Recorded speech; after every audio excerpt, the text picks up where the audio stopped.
Tugas aksi nyata Modul 1.4 oleh Devi Liarni SPD, calon guru penggerak Angkatan 9, SD Negeri 03 Kampung Ulu, Kota Padang.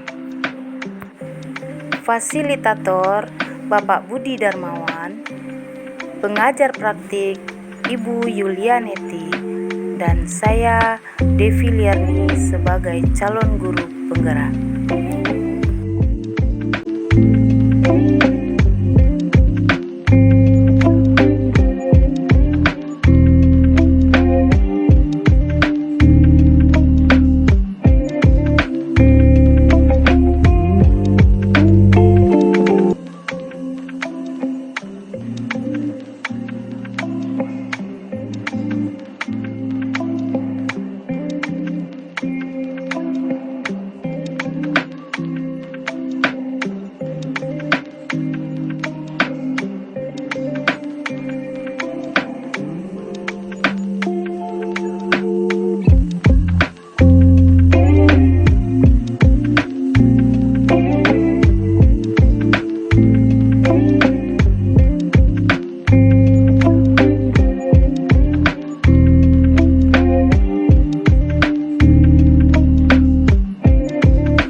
Ta'ala, saya mewakili seterusnya pada Bapak dan Ibu Guru SDN 03 Kampung yang pada siang hari ini telah hadir bersama-sama kita dalam rangka penyajian tentang budaya positif.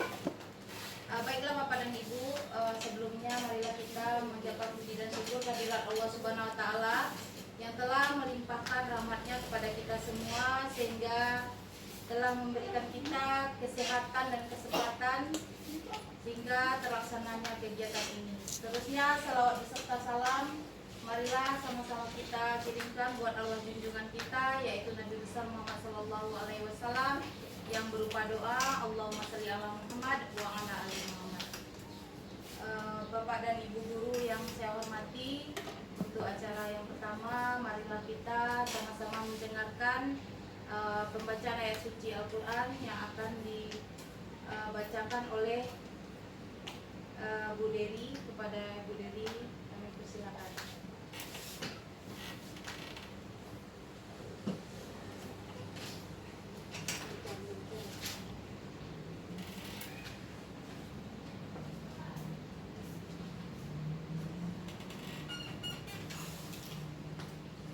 Assalamualaikum warahmatullahi wabarakatuh. A'udzubillahi minasyaitonirrajim. Bismillahirrahmanirrahim. Ulaika ala hudam mir rabbihim wa ulaika humul muflihun. Innal ladzina kafaru sawa'un alaihim a'anzartahum am lam tunzirhum la yu'minun. Khatamallahu ala qulubihim wa ala sam'ihim wa ala absarihim gisawatu wa lahum azabun azim. Wa minan nasi man yaqulu amanna billahi wa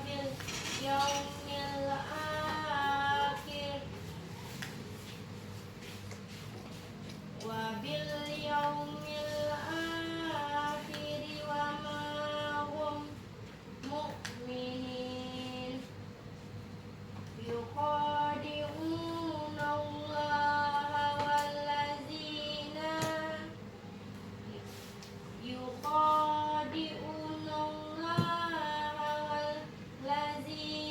amanu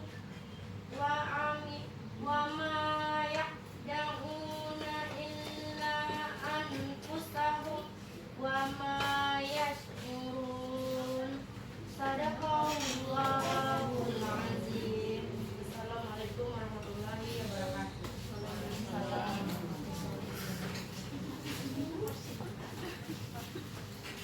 Terima kasih kami ucapkan kepada Bu Dery yang telah membacakan ayat suci Al-Quran di hadapan kita semua. Semoga dengan pembacaan ayat suci tersebut dapat membuat kesenangan di hati kita. Selanjutnya marilah sama-sama kita menyanyikan lagu Bangsa Indonesia Raya kepada semua Bapak dan Ibu hadirin, dimohon berdiri.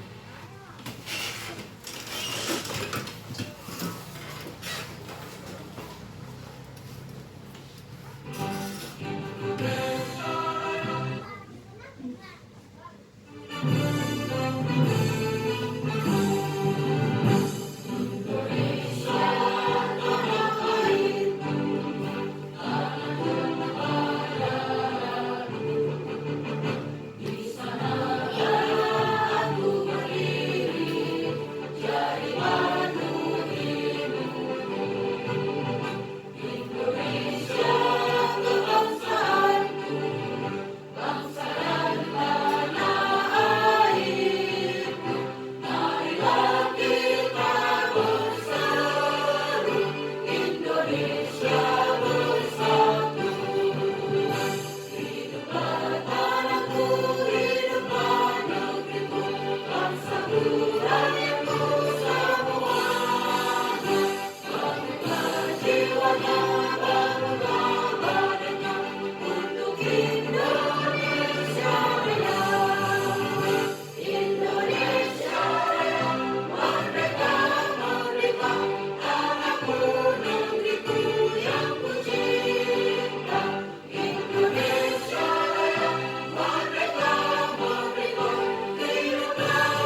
Baiklah Bapak dan Ibu yang kami hormati, pada kesempatan ini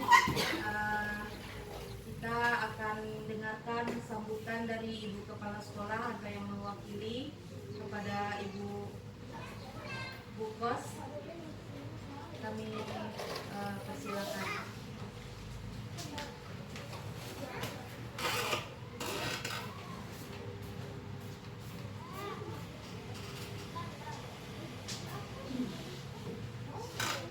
Assalamualaikum warahmatullahi wabarakatuh.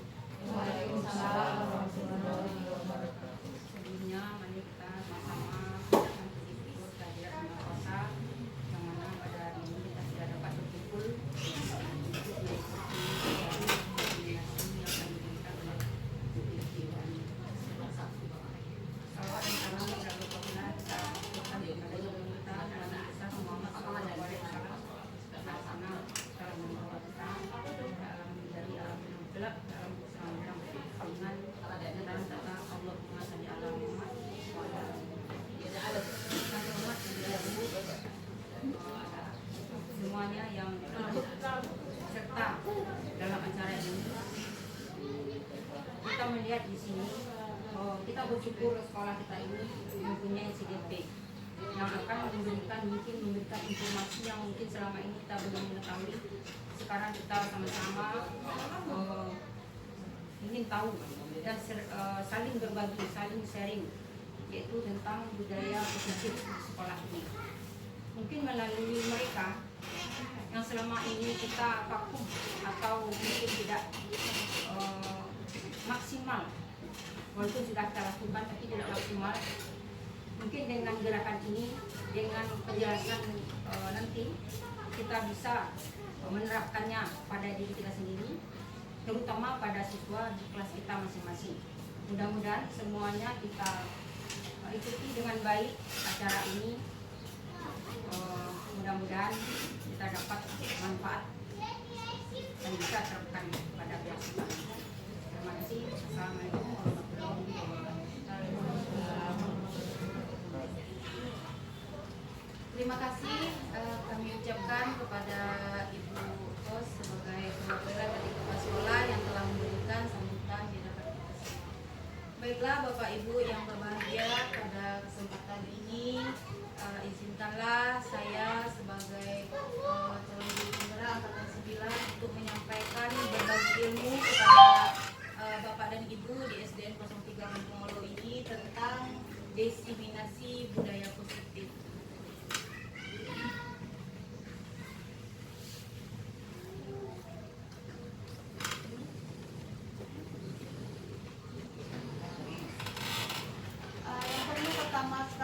Lihat di sini adalah konsep inti budaya positif itu apa saja konsep-konsep yang ada di dalam budaya positif tersebut. Yang pertama adalah perubahan paradigma belajar, yang kedua adalah disiplin positif, yang ketiga motivasi perilaku manusia, selanjutnya kebutuhan dasar manusia, 5 posisi kontrol dan keyakinan kelas, serta segitiga restitusi. Nah, dari konsep inti budaya positif inilah yang akan nantinya akan kita terapkan terhadap peserta didik kita di sekolah.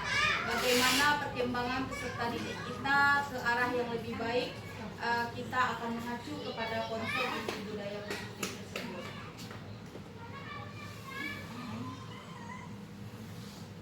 Sebagaimana yang kami dapatkan di pendidikan calon guru penggerak, yaitu filosofi pendidikan Ki Hajar Dewantara. Sebelum kami masuk sebagai calon guru penggerak, di sini kita belum mengetahui bagaimana filosofi pendidikan Ki Hajar Dewantara yang sesungguhnya. Mungkin filosofi pendidikan Ki Hajar Dewantara ini sudah kita pelajari dan kita terapkan di sekolah, namun mungkin belum maksimal dan belum terstruktur. Namun di sini ada kita dapatkan yang pertama, yaitu pengajaran adalah bagian dari pendidikan. Jadi pengajaran yang kita berikan kepada peserta didik kita di sekolah selama ini itu bukan hanya pengajaran matematika saja, hitung membaca. Tetapi pengajaran yang sesungguhnya adalah pendidikan yang akan kita tanamkan kepada peserta didik kita. Selanjutnya yaitu pengajaran merupakan proses pendidikan dalam memberi ilmu untuk kecakapan hidup anak secara lahir dan batin. Sebagaimana kita ketahui bahwasanya pendidikan anak tersebut dimulai dari sejak lahir, yaitu zaman pengajaran merupakan proses pendidikan dalam memberi ilmu untuk kecakapan hidup anak secara lahir dan batin. Dan selanjutnya pendidikan memberi tuntunan terhadap segala kekuatan kodrat yang dimiliki anak agar ia mampu mencapai keselamatan dan kebahagiaan yang setinggi-tingginya, baik sebagai seorang manusia maupun sebagai anggota masyarakat. Jadi di sini yang kita harapkan kepada peserta didik kita adalah bahwa dia akan mencapai keselamatan dan kebahagiaan sesuai dengan zamannya.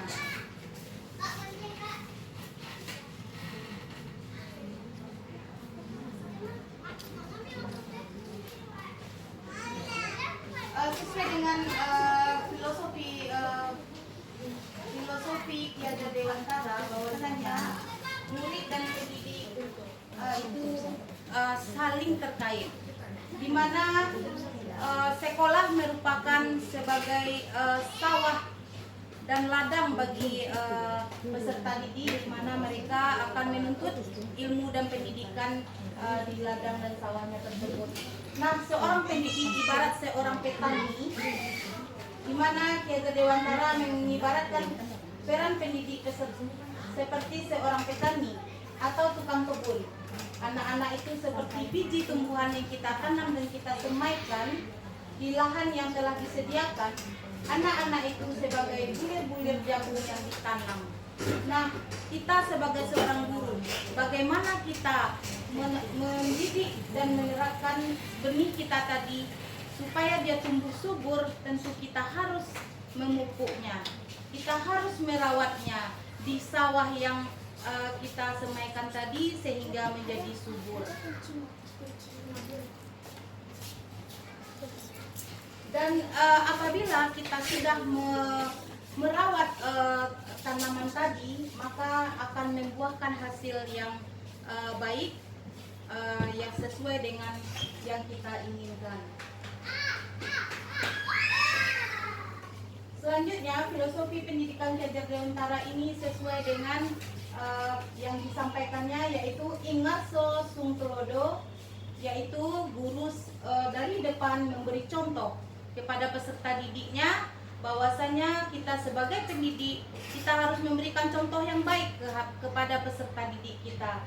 Bagaimana kita mulai dari tutur kata kita yang sopan, berpakaian kita yang sopan, sehingga mereka dapat meniru kebaikan kita tersebut dan membuat peserta didik kita juga bisa menerapkan kebaikannya. Selanjutnya, ing madya mangunkarsa, di tengah kita pendidik sebagai pembangun semangat bagi peserta didik kita, kita akan memberikan motivasi yang baik kepada peserta didik kita sehingga dia akan mencapai pendidikan yang lebih tinggi.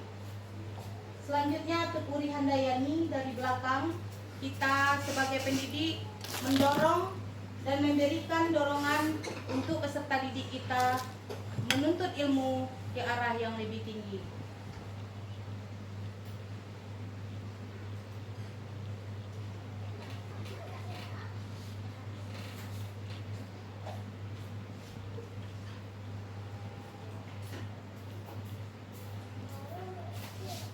Baiklah Bapak dan Ibu, seorang guru yang baik hendaknya kita memiliki kemampuan dalam mewujudkan budaya positif dan menerapkan budaya positif tersebut kepada peserta didik kita. Nah, ada 5 item yang harus kita miliki sebagai seorang guru yang baik, yaitu yang pertama disiplin positif. Yang kedua, motivasi perilaku manusia yang berkaitan dengan hukuman dan penghargaan. Yang ketiga, posisi kontrol seorang guru. Yang keempat, pembuatan keyakinan kelas. Yang kelima adalah penerapan segitiga restitusi. Nah, kelima aspek ini yang harus kita terapkan di sekolah kita sebagai tenaga pendidik. Yang pertama yaitu disiplin positif. Bagaimana cara penerapan disiplin yang mengajarkan anak bertanggung jawab dan menumbuhkan kesadaran diri berdasarkan nilai-nilai kebajikan. Nah, untuk itu kita harus menerapkan disiplin ini. Bagaimana cara kita mengajarkan kepada peserta didik kita untuk bertanggung jawab dan menumbuhkan kesadaran dirinya berdasarkan nilai-nilai kebajikan. Yang kedua, lebih ke arah disiplin diri yang dapat mengontrol diri dalam melakukan segala tindakan. Nah, di sini apapun tindakan yang dilakukan oleh peserta didik kita, kita harus bisa sebagai pendidik untuk mengontrol apakah perbuatan yang mereka lakukan itu baik atau buruk. Jadi kalau mereka melakukan kesalahan, kita harus bisa sebagai pendidik untuk mengontrol sikap perilaku mereka. Yang ketiga, dapat membuat murid memahami dan menyadari berdasarkan motivasi internal ujian atau hukuman.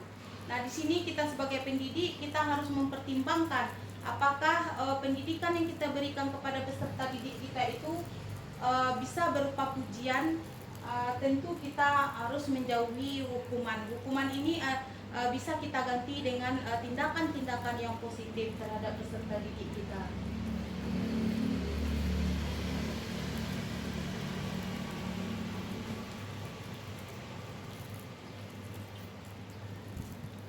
Ada 3 motivasi perilaku manusia yang harus kita miliki, yaitu yang pertama untuk menghindari ketidaknyamanan atau hukuman, yang kedua untuk mendapatkan imbalan atau penghargaan dari orang lain, yang ketiga yaitu untuk menjadi orang yang mereka inginkan dan menghargai diri sendiri dengan nilai-nilai yang mereka percaya. Nah, untuk itu kita harus menghindari ketidaknyamanan atau hukuman terhadap peserta didik kita. Walaupun mereka melakukan pelanggaran terhadap keyakinan yang telah kita sepakati bersama, maka kita tetap memberikan kenyamanan terhadap peserta didik itu. Bagaimana cara kita menyikapi pelanggaran yang telah mereka lakukan. Terusnya, untuk mendapatkan imbalan tadi atau penghargaan dari orang lain, ini bagaimana kita memberikan penghargaan terhadap peserta didik kita yang tidak melanggar. Kita berikan penghargaan sehingga teman-temannya yang melanggar kesepakatan atau keyakinan kelas tadi dapat merubah dirinya menjadi lebih baik.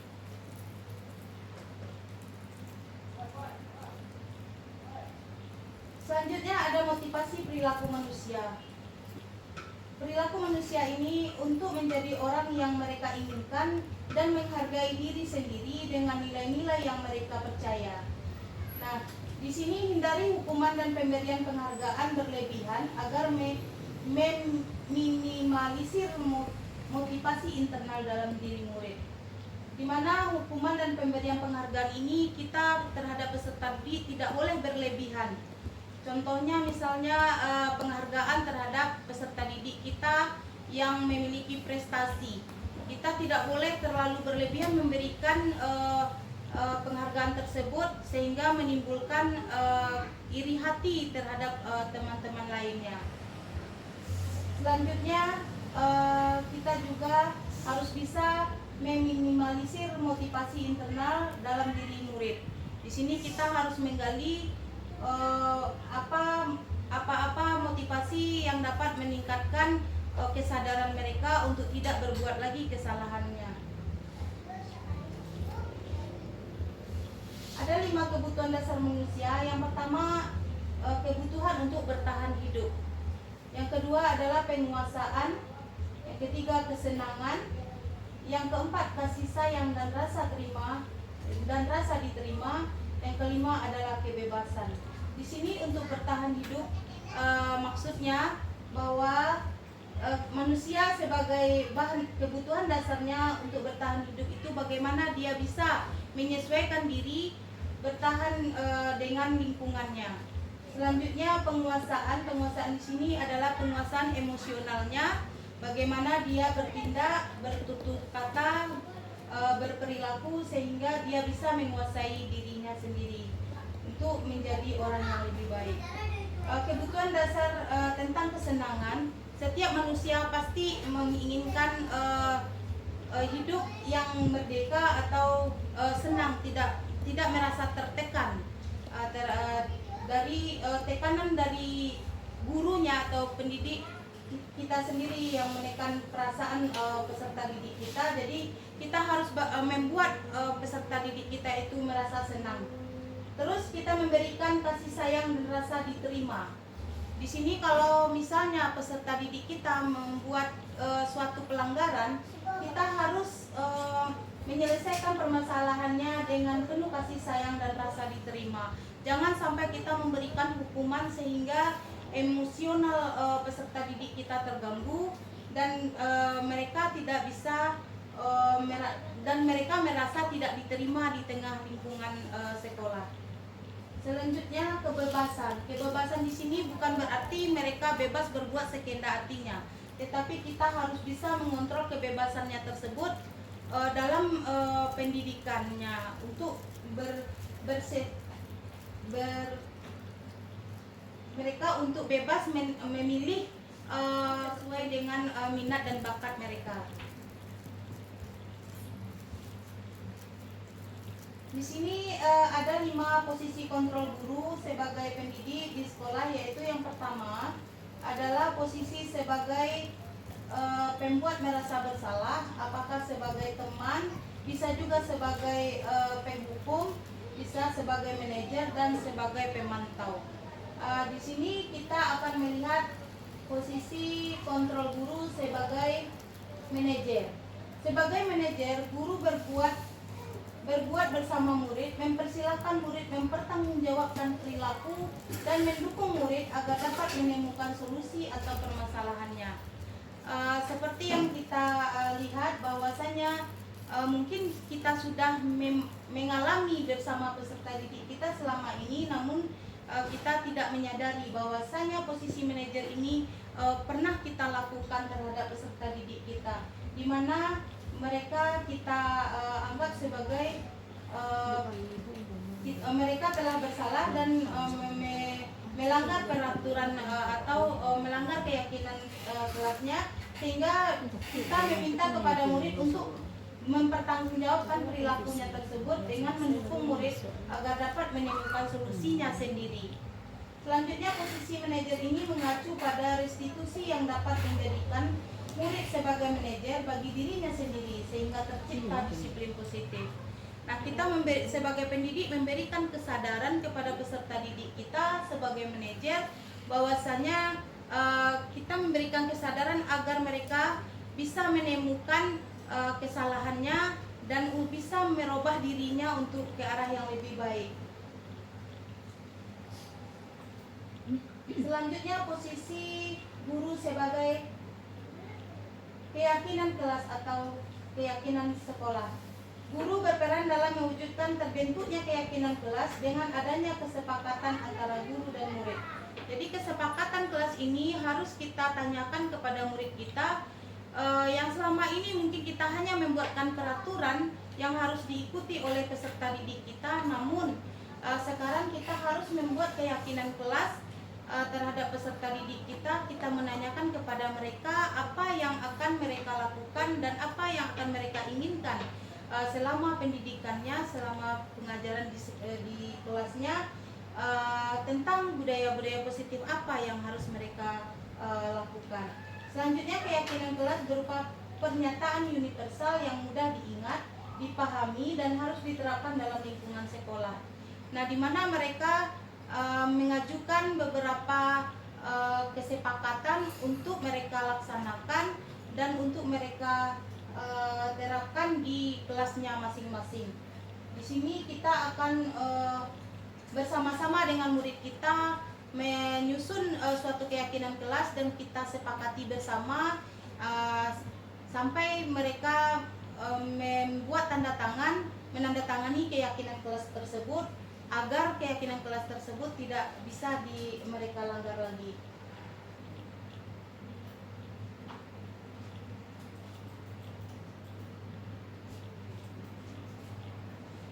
Selanjutnya ada langkah segitiga restitusi menyelesaikan masalah. Untuk permasalahan yang terjadi, kita harus mengacu kepada segitiga restitusi yang selama ini kita lakukan mungkin kepada peserta didik kita yang telah melakukan pelanggaran atau melanggar aturan. Sekarang kita harus menyelesaikan dengan cara segitiga restitusi. Yang pertama yaitu menstabilkan identitas. Menstabilkan identitas ini setiap orang pasti pernah melakukan kesalahan. Mungkin itu kata-kata yang harus kita sampaikan kepada peserta didik kita supaya emosional peserta didik kita terkontrol. Jadi jika mereka melakukan pelanggaran terhadap Ku ingin saat ini engkau ada di sini, tertawa bersamaku seperti dulu lagi, walau hanya sebentar Tuhan. Nah, setiap orang pasti pernah melakukan kesalahan. Mungkin dengan ucapan seperti itu kita bisa menstabilkan emosional anak sehingga mereka tidak merasa ketakutan kita marahi. Selanjutnya bisa juga kita menggunakan kamu bukan satu-satunya yang pernah melakukan kesalahan ini. Mungkin kita bisa menggambarkan kepada peserta didik kita bahwasanya semua orang pasti melakukan kesalahan, tetapi kita tetap akan memberikan konsekuensi kepada peserta didik kita yang telah melanggar keyakinan kelas tersebut. Yang kedua, langkah segitiga restitusi itu yaitu validasi tindakan yang salah. Kita bisa melakukannya dengan kamu tentu punya alasan untuk mengapa kamu melakukan hal itu. Jadi kita tanyakan kepada peserta didik kita, jangan kita langsung memarahi mereka. Kita menanyakan mungkin kamu punya punya alasan mengapa kamu melakukan pelanggaran keyakinan kelas ini. Lalu adakah cara yang lebih efektif untuk mendapatkan apa yang kamu butuhkan? Jadi kita dengan pertanyaan-pertanyaan tersebut bisa membuat mereka merasa sadar dengan kesalahannya dan membuat perubahan ke depannya. Selanjutnya segitiga yang penyelesaian masalah yang ketiga yaitu dengan menanyakan keyakinan. Nah, di sini keyakinan kelas apa yang telah kita sepakati.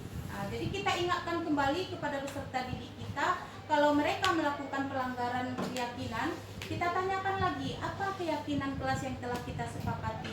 Nanti mereka akan mengingatnya kembali dan menyampaikan kembali apa-apa keyakinan kelas yang telah mereka sepakati bersama teman-temannya.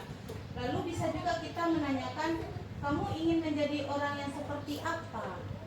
Nah, dengan pertanyaan-pertanyaan yang sopan, yang mendidik seperti itu, mungkin mereka bisa mengungkapkan perasaannya, menyampaikan keyakinan apa yang mereka langgar dan apa konsekuensi yang akan mereka harus terima setelah melakukan pelanggaran tersebut. Setelah segitiga restitusi dalam menyelesaikan masalah ini, guru berperan sebagai manajer menggunakan segitiga restitusi dalam menyelesaikan masalah melalui 3 tahapan di samping.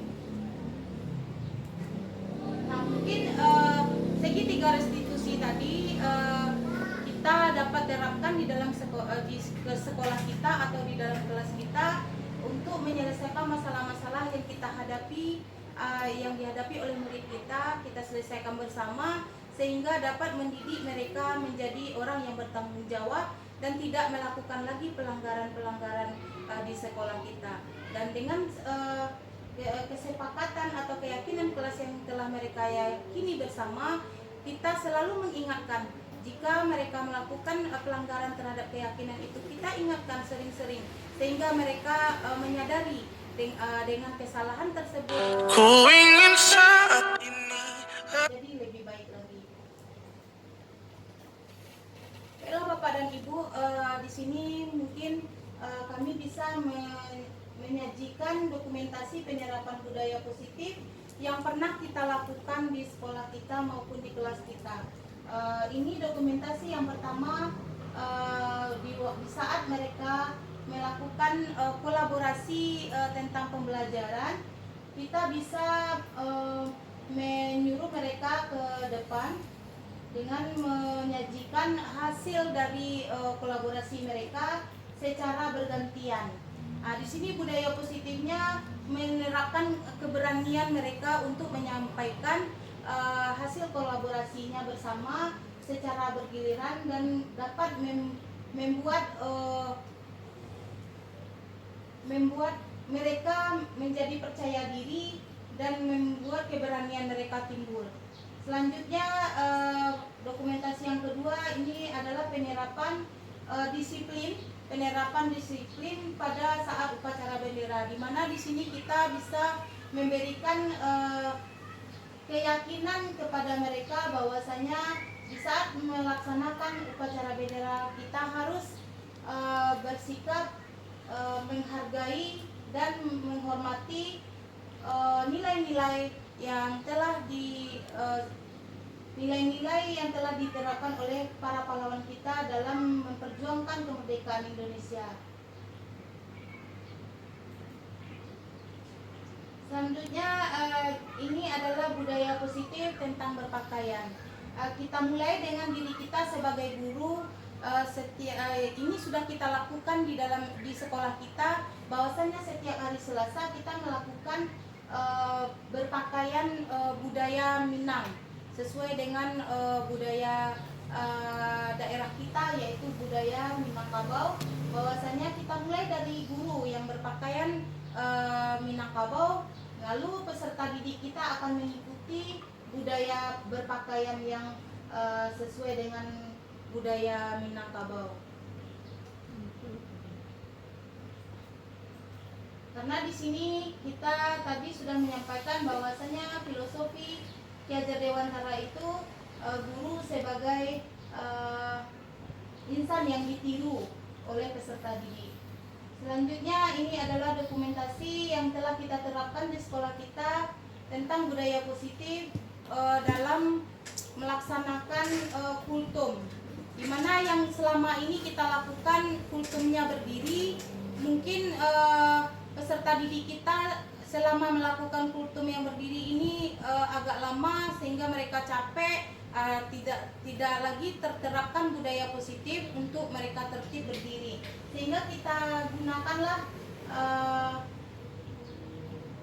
budaya duduk ya dalam melaksanakan kultum.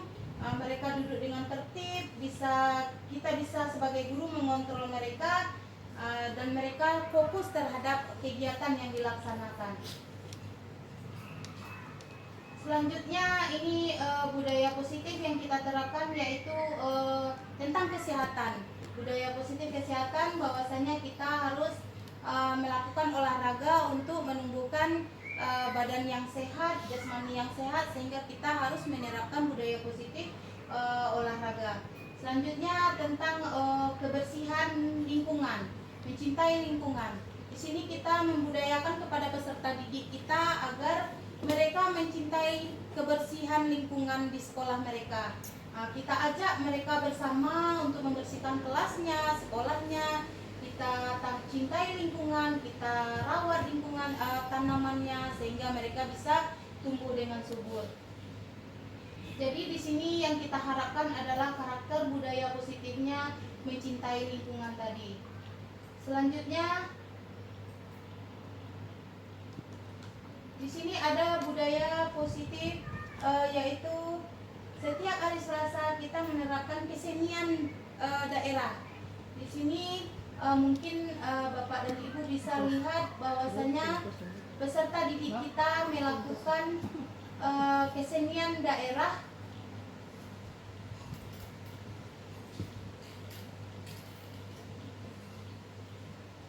yaitu menari tari indang.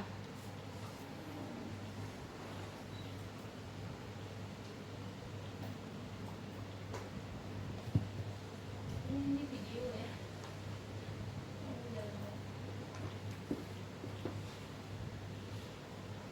Baik, setiap hari Selasa kita meminta kepada peserta didik kita untuk menampilkan budaya-budaya Minangkabau, bisa mereka berpantun, bisa menampilkan tari kesenian daerah, bisa juga mereka menyanyikan lagu-lagu daerah. Di sini kita terapkan budaya positifnya adalah keberanian menampilkan seni daerah mereka. Selanjutnya di sini ada dokumentasi tentang pembelajaran berkolaborasi. Mereka kita berikan kebebasan untuk memilih tempat yang nyaman bagi mereka dalam belajar. Mereka mau duduk di bawah atau mau duduk di kursi bersama-sama. Yang perlu kita tanamkan di sini adalah bahwasanya mereka melakukan kegiatan kolaborasi tersebut dengan baik dan menyelesaikan tugas yang diberikan oleh gurunya. Dimanapun mereka berada, yang penting kita tanamkan adalah ketertiban dan budaya menghargai temannya. Semuanya terlibat di dalam kolaborasi ini. Selanjutnya ini ada dokumentasi tentang budaya positif bersalaman dengan guru. Semua peserta didik kita setiap hari sebelum masuk kelas kita budayakan mereka menyalami guru-gurunya sehingga di sini terbentuklah karakter yang menghargai orang tua dan guru. Kita lihat di sini juga di dalam kelas mereka juga bisa belajar dengan tertib dengan menerapkan keyakinan kelas tadi. Jadi kalau mereka sudah menyadari bahwasanya keyakinan kelas yang mereka buat bersama dan sepakati bersama, insya Allah mereka akan bisa melaksanakan pendidikannya di dalam kelas dengan tertib. Selanjutnya di sini sebagai guru kita harus menuntun peserta didik kita. Misalnya ada peserta didik kita yang belum memahami tentang pembelajaran mereka, maka kita sebagai guru harus menuntun mereka sehingga mereka dapat mengerti dengan pembelajaran yang belum mereka pahami. Di sini juga kita dapat menerapkan budaya positif tentang pembacaan, melatih diri peserta didik kita untuk tampil membacakan tahfiz dan berpidato di hadapan teman-temannya atau warga sekolah sehingga rasa percaya diri dan keberanian mereka timbul dengan menampilkan mereka ke depan di hadapan teman-temannya. Mungkin itu yang dapat kami sampaikan tentang diseminasi budaya positif ini. Selama ini mungkin kita sudah dapat menerapkannya di sekolah kita, namun selama ini kita belum menyadari bahwasanya diseminasi budaya positif ini sudah kita laksanakan sebetulnya. Tetapi dengan pendidikan ini kita sudah tahu dan kami berbagi kepada Bapak dan Ibu semua. Semoga budaya positif ini dapat kita ciptakan dan kita terapkan di sekolah kita demi kemajuan dan ketertiban pembelajaran yang ada di sekolah kita. Saya ucapkan terima kasih kepada Bapak dan Ibu yang ingin memberikan masukan kepada kami demi kebaikan dari penampilan presentasi kami ini. Kami harapkan kepada Bapak Ibu untuk memberikan partisipasinya. Assalamualaikum warahmatullahi wabarakatuh. Waalaikumsalam warahmatullahi wabarakatuh. Setelah didengarkan dari awal sampai akhir, itu mendominan ke siswa dan ada budaya yang harus diterapkan ke siswa, mulai dari disiplin, tanggung jawab, dan semuanya lah, sehingga membudaya kepada siswa. Hanya satu yang mungkin memang semuanya sudah diterapkan, tapi yang belum nampak sampai sekarang ini mungkin kita mencari solusinya bersama, yaitu tentang tanggung jawab. Tanggung jawab ini yang betul-betul belum lagi dimiliki oleh siswa. Contohnya saja dengan kegiatan-kegiatan yang dominan itu mereka yang punya prestasi, itu yang mungkin bisa memegang tanggung jawab, tapi yang lainnya belum. Itu pun tidak berapa lagi kelas, paling 1-2. Boleh kita lihat mungkin di segi ketampilan, di segi kerja atau kerja hasil karya atau yang lainnya, itu mereka tanggung jawabnya kurang. Nah itu yang mungkin kita bisa meningkatkan kerjasama kita bersama untuk siswa tersebut, sehingga untuk kedepannya lebih baik. Tapi dengan catatan ada kebebasan tadi. Jadi kebebasan ini bukan berarti bebas, tapi terkontrol, sehingga mereka bisa tanggung jawab. Nah itu saja tambahan. Assalamualaikum warahmatullahi wabarakatuh. Terima kasih atas masukan dari Ibu Ros. Bahwasannya dari sekian uraian tadi, bahwa yang perlu kita terapkan yang belum nampak di sana adalah rasa tanggung jawab terhadap peserta didik kita. Di sini kita akan menyikapi bersama bahwasanya tanggung jawab ini memang betul-betul harus kita terapkan kepada peserta didik kita. Kita berikan kesadaran. Mungkin bagi Bapak dan Ibu yang lain mungkin bisa memberikan saran bagaimana cara kita menyarankan atau menerapkan rasa tanggung jawab ini terhadap peserta didik kita yang masih kurang. Baik, terima kasih Bu Devi. Sebelumnya kita tadi mengenai tanggung jawab peserta didik kita. Kita tidak bisa pungkiri memang banyak di antara anak didik kita tuh kurang memiliki tanggung jawab. Nah, mudah-mudahan dengan apa yang disampaikan Bu Devi tadi, dengan trik kita bersama untuk membersamai bagaimana membentuk karakter tanggung jawab sebagai suatu budaya positif bagi siswa kita.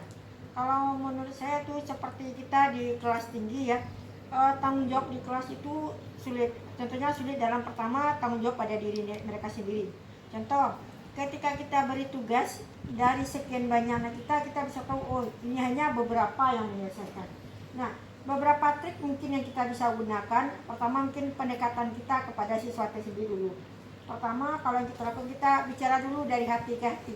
Alasan utama apa yang menjadikan mereka sehingga rasa tanggung jawab mereka sendiri terhadap diri sendiri kurang. Nanti kita akan coba hubungkan bagaimana dengan tanggung jawab terhadap teman, tanggung jawab terhadap orang tua, tanggung jawab terhadap kelas. Nah mungkin tindakan ini kita lakukan butuh proses dalam waktu yang lama. Tapi setidaknya dari apa yang pernah saya coba itu ada pengaruh.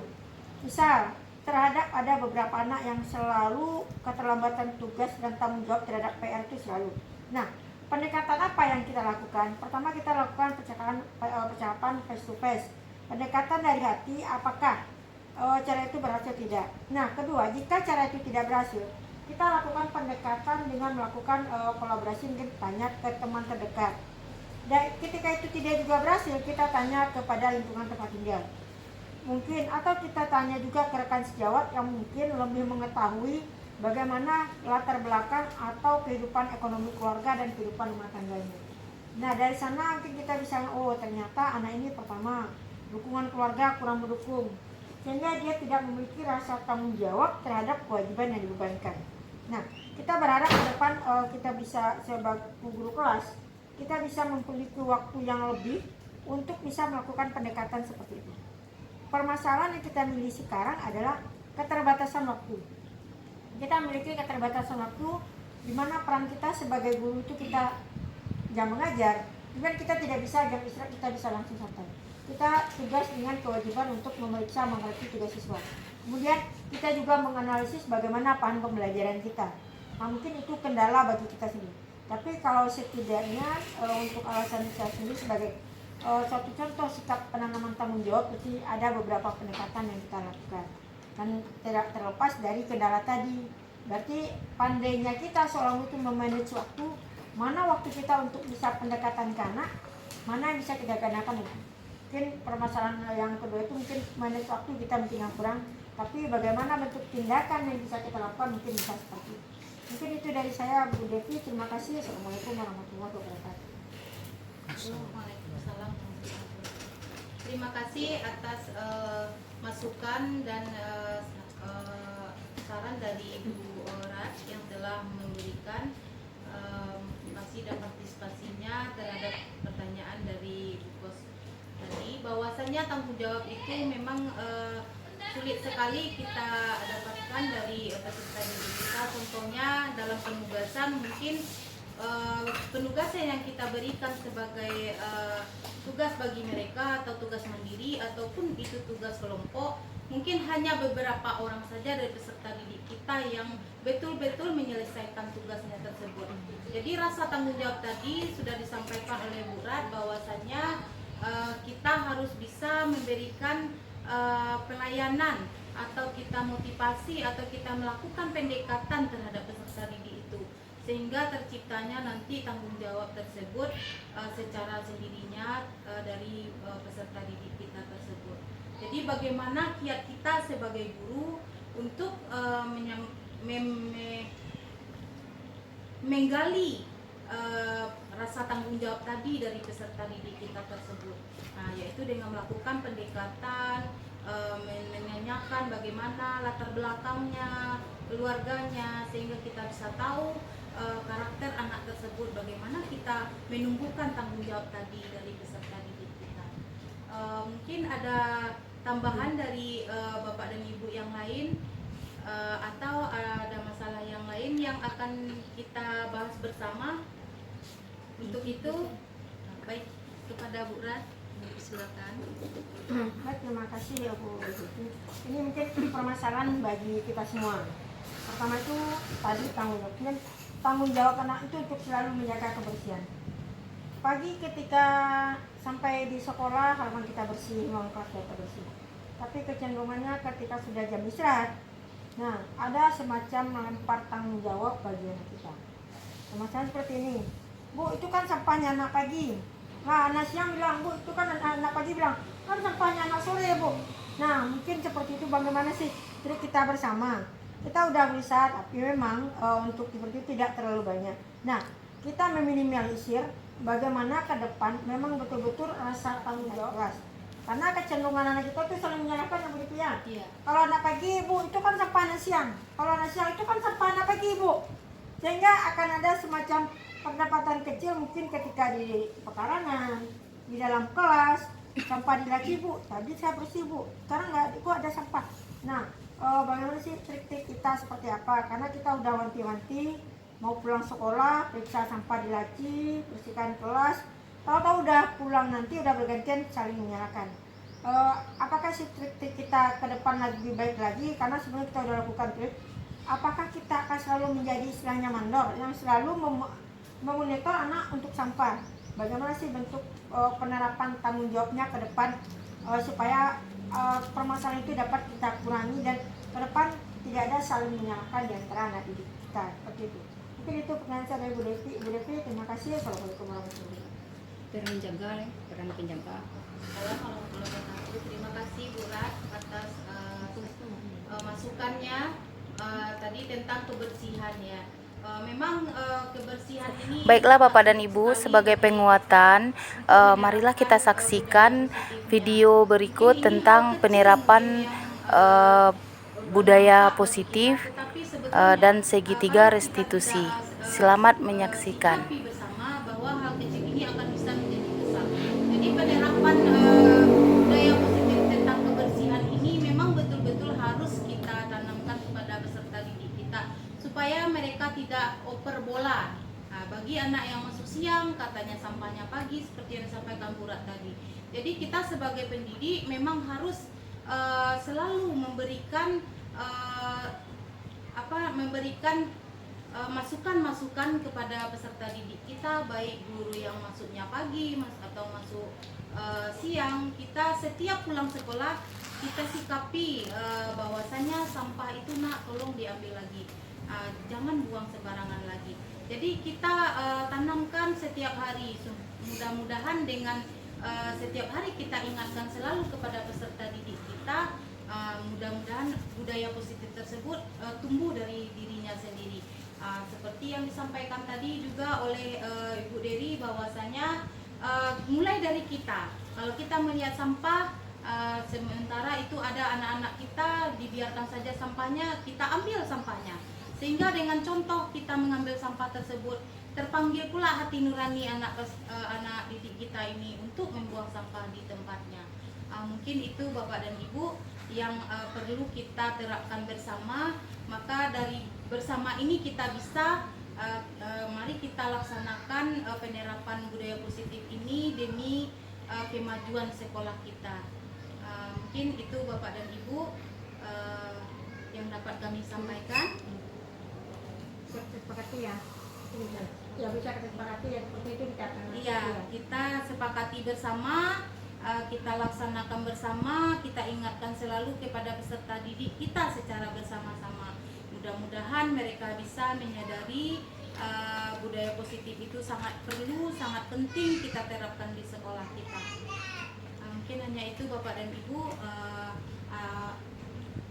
diseminasi tentang budaya positif yang ingin kami sampaikan pada kesempatan ini, bahwasanya kita bersama akan saling menjaga, saling mengingatkan demi kemajuan sekolah kita.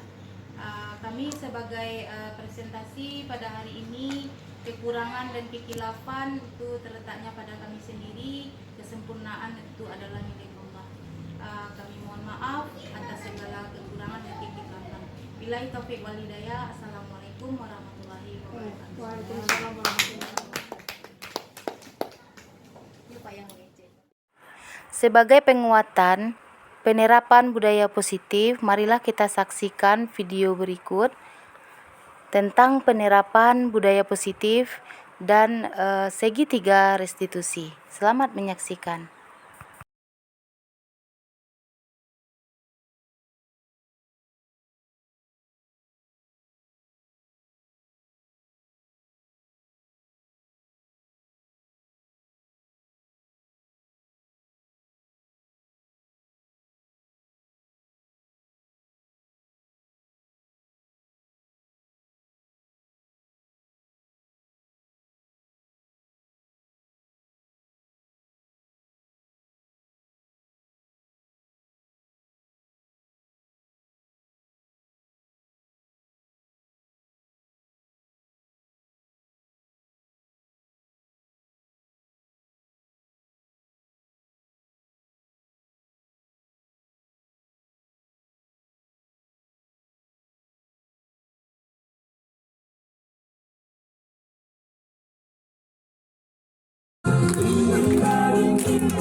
Terima kasih Bu Sarana.